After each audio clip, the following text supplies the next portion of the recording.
Selamat pagi sahabat yang terkasih di dalam Tuhan. Mari kita awali aktivitas pada hari ini dengan bersama bersaat teduh, beribadah kepada Tuhan dengan dipimpin oleh Penatua Janet Josephine Mintarjo. Bapak, Ibu, Saudara-saudari Jemaat GKI Tumapel yang dikasihi Tuhan Yesus Kristus, setiap hari dalam kehidupan kita sungguh adalah milik Tuhan.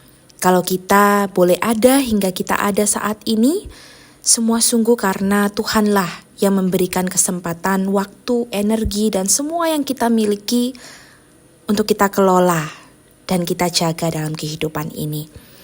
Maka sudah sepantasnya lah di saat kita bangun menyongsong hari baru yang Tuhan berikan, pertama kali yang kita datang dan temui adalah Tuhan Sang Pemilik kehidupan ini. Dan di dalam doa pagi ini, mari kita mengambil sejenak saat teduh di dalam sunyi dan heningnya pagi hari ini, mensyukuri berkat dan rahmat yang Tuhan berikan kepada kita. Mari kita mengambil saat teduh dan mari kita memulai doa pagi kita.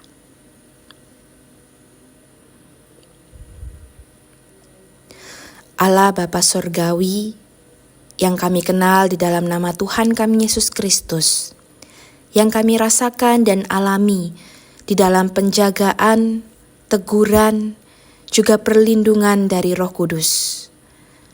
Kami mengucap syukur kalau di saat ini Tuhan, sungguh kami bisa menghirup nafas kehidupan-Mu, sungguh kami dapat merasakan kehangatan cinta yang Tuhan berikan lewat orang-orang di sekeliling kami. Bahkan Tuhan, saat kami sendirian pun, kami mengalami betapa Tuhan terus tinggal dekat bersama dengan kami. Dan di pagi hari ini, hari yang kembali Tuhan berikan pada kami hendak mengawalinya hanya dengan mendasarkannya di dalam kebenaran firman-Mu. Urapi kami Tuhan, biarlah hanya firman-Mu sajalah yang menuntun, membimbing, dan meneguhkan hidup kami. Inilah kami, di dalam nama Tuhan kami Yesus Kristus, kami berdoa. Amin.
Bapak, Ibu, Saudara-saudari terkasih, Tuhan Yesus pernah berkata di dalam Yohanes 15 ayatnya yang ke-7, "Jikalau kamu tinggal di dalam Aku dan firman-Ku tinggal di dalam kamu, mintalah apa yang kamu kehendaki, maka akan diberikan kepadamu."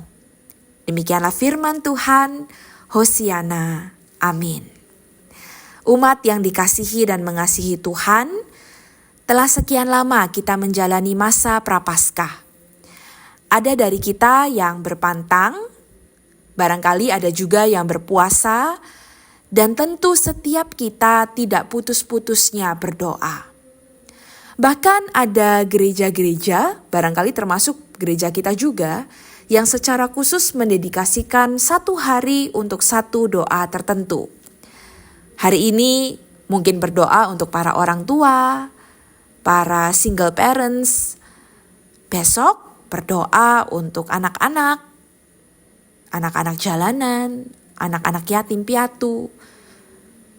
Esoknya lagi barangkali berdoa untuk para pengerja dan pelayan Tuhan. Demikian seterusnya, satu hari satu doa. Tentulah berdoa tidak hanya dilakukan rutin dalam masa Prapaskah. Tetapi dalam masa Prapaskah, semangatnya ialah meneguhkan kita untuk ingat dan tinggal dalam doa bersama Tuhan serta persekutuan orang percaya senantiasa. Doa sungguh-sungguh menjadi nafas hidup orang beriman kapanpun dan dimanapun kita berada. Nah, bicara soal berdoa, Bapak, Ibu, Saudara-saudari, biasanya ada dua hal yang kita lakukan. Satu, kita mendaftar permintaan-permintaan kita dan mendoakannya pada Tuhan. Lalu yang kedua, kita menanti-nantikan apa ya jawaban Tuhan. Apakah Tuhan akan menjawab ya? Apakah Tuhan akan menjawab tidak? Apakah Tuhan akan menjawab betul? Tunggu. Ya, tidak, atau tunggu. Nah, menarik Bapak, Ibu, Saudara-saudari, suatu ketika seorang pendeta pernah mengingatkan kepada saya, "Eits, ada jawaban yang keempat loh.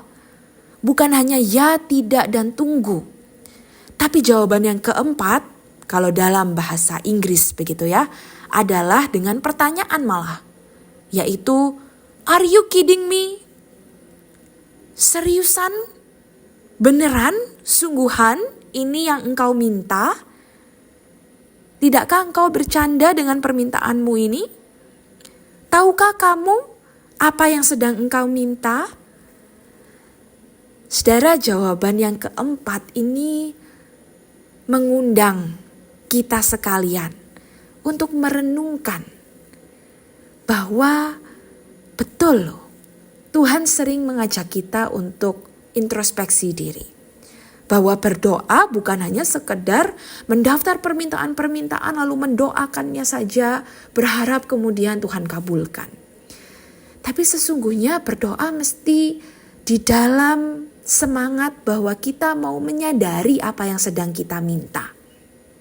Yohanes 15 ayat 7 yang tadi kita baca mengatakan, "Jikalau kamu tinggal di dalam Aku dan firman-Ku tinggal di dalam kamu, mintalah apa yang kamu kehendaki, maka akan diberikan kepadamu."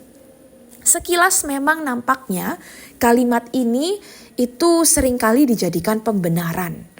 Terutama oleh orang-orang yang tidak bertanggung jawab lalu mengatakan, "Minta saja pada Tuhan semuanya, pasti akan dikabulkan." Tetapi lupa bahwa Tuhan Yesus di dalam kalimat ini itu sebenarnya ingin menekankan, sebelum kita meminta, hendaknya kita mengenal apa yang Tuhan mau, baru kita meminta. Agar kehendak kita selaras dengan kehendak Tuhan. Agar kehendak Tuhan memperlengkapi dan menyempurnakan apa yang sesungguhnya kita butuhkan. Maka lihatlah rumusan ayat ke-7 itu didahului dengan tinggal di dalam Aku, firman-Ku tinggal di dalam kamu. Tuhan mau mengatakan bahwa kiranya yang engkau minta itu ada di dalam kehendak Tuhan, berpadanan dengan kehendak Tuhan. Sehingga kalau itu yang menjadi pusatnya di dalam doa-doa kita, maka kita sungguh-sungguh menyerahkan apapun jawabannya. Mau itu jawaban 1, 2, atau 3, ya, tidak, atau tunggu. Kita sungguh-sungguh berserah, kita tahu Tuhan pasti akan berikan yang terbaik buat kita. Biarlah kehendak Tuhan yang terjadi di dalam kehidupan saya dan saudara. Nah, tapi harus jujur kita akui saudara-saudari, disitulah seringkali kita bergumul. Ketika kita bertanya, apa kehendak Tuhan ya? Apa yang Tuhan inginkan sebenarnya terjadi dan untuk saya lakukan? Saudara, barangkali kita pernah meminta pada Tuhan, Tuhan, saya butuh kebahagiaan, Tuhan berikanlah kebahagiaan pada saya. Tapi seorang pernah berkata, barangkali jawaban Tuhan, tidak. Aku akan memberikan berkat pasti. Tapi kebahagiaan itu sangat bergantung dengan bagaimana engkau mengelola berkat yang aku berikan. Barangkali kita pernah meminta Bapak Ibu, Tuhan angkat rasa sakitku ini. Tetapi Tuhan menjawab, tidak. Atau tunggu belum waktunya. Ada kalanya penderitaan ini diizinkan justru untuk menjauhkan engkau dari kuasa keinginan duniawi semata. Dan supaya kita makin mengenal kehendak Tuhan. Barangkali kita pun pernah meminta kepada Tuhan. Tuhan aku minta agar aku bisa menikmati kehidupan ini. Tetapi Tuhan mengatakan, engkau dihadirkan di dalam kehidupan ini tentu untuk menikmatinya, tetapi di saat yang sama ialah untuk melayani Tuhan dan sesamamu manusia. Saudara, lihatlah bahwa di dalam setiap perkenanan Tuhan ada kehendaknya, ada maksudnya, ada tujuannya buat kehidupan saudara dan saya. Maka sungguh berdoa bukan hanya perihal meminta apa yang kita kehendaki, tetapi sesungguhnya menyamakan frekuensi antara kehendak kita dengan kehendak Tuhan, baru kemudian kita meminta di dalam namanya. Seringkali kita menyangka doa kita ini tidak dikabulkan. Padahal bisa jadi doa dan permintaan kita saat itu atau saat ini sedang menyimpang dari kehendak Tuhan.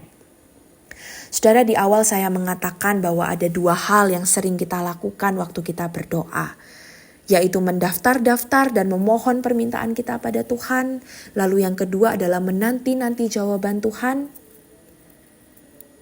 Tapi ada satu hal yang mestinya mendahului kedua hal itu, yaitu sudahkah kita betul memastikan bahwa terutama jadilah kehendak-Mu Tuhan, bukan kehendak saya.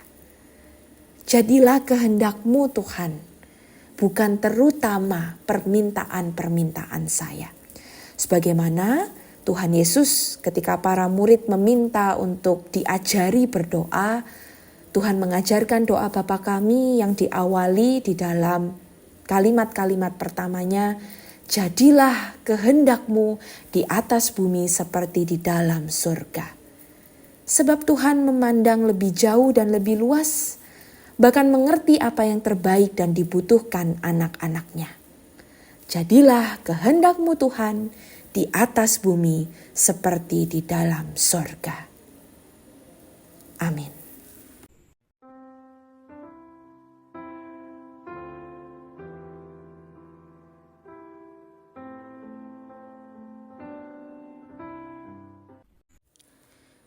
Bapak, Ibu, Saudara-saudari, segera kita akan melanjutkan setiap rutinitas, agenda-agenda, serta segala cita-cita yang hendak kita upayakan hari demi hari. Dan mari kita taruh itu semua di dalam doa kita kepada Tuhan sambil terus memohon, biarlah kehendak Tuhan memimpin setiap permintaan kita, bahkan hari-hari kita, agar selalu ada di dalam rancangannya yang terbaik buat kita. Mari kita berdoa. Ya Tuhan, dimanapun kaki kami melangkah, apapun juga yang tangan kami buat, apa yang kami pandang, yang kami dengar, yang kami ucapkan, yang kami hirup, semua yang kami alami dalam kehidupan ini, kami bersyukur Tuhan mengizinkan kami untuk berjumpa dengan pengalaman-pengalaman itu. Di tengah keluarga kami, dalam studi kami, dalam pekerjaan kami, di masa muda kami, di masa tua kami, Tuhan terima kasih. Terima kasih untuk setiap pengalaman yang Tuhan beri. Dan Tuhan melalui setiap pengalaman iman itu, kami makin diteguhkan bahwa apapun juga yang kami minta, apapun juga yang kami harapkan, kami percaya bahwa yang terjadi pastilah yang terbaik untuk membentuk iman kami makin hari makin serupa dengan Kristus. Maka Tuhan, tidak lain kami hendak memohon agar kiranya jadilah kehendak-Mu. Jadilah kehendak-Mu di atas bumi seperti di dalam surga. Jadilah kehendak-Mu atas keluarga kami. Jadilah kehendak-Mu atas studi pekerjaan kami. Jadilah kehendak-Mu atas pelayanan dan persekutuan kami. Jadilah kehendak-Mu di dalam segala bidang kehidupan kami. Tuhan, ajarlah kami untuk punya hati, untuk punya pikiran, untuk memiliki kehidupan yang selalu rindu, diteguhkan dan diisi oleh kehendak Tuhan. Mampukan kami untuk menerima apa yang Tuhan pandang terbaik untuk kami, sekalipun kami merasa ada hal-hal lain yang kami inginkan sebetulnya. Tetapi kami mau belajar percaya. Kami mau belajar bergantung pada apa yang Tuhan pandang baik buat kehidupan kami. Inilah kami Tuhan yang akan melanjutkan rutinitas kami. Inilah kami yang akan bepergian kemana Tuhan mengutus kami. Inilah kami yang mau menyerahkan hari ini juga hari-hari mendatang. Di dalam nama Tuhan kami, Yesus Kristus. Amin.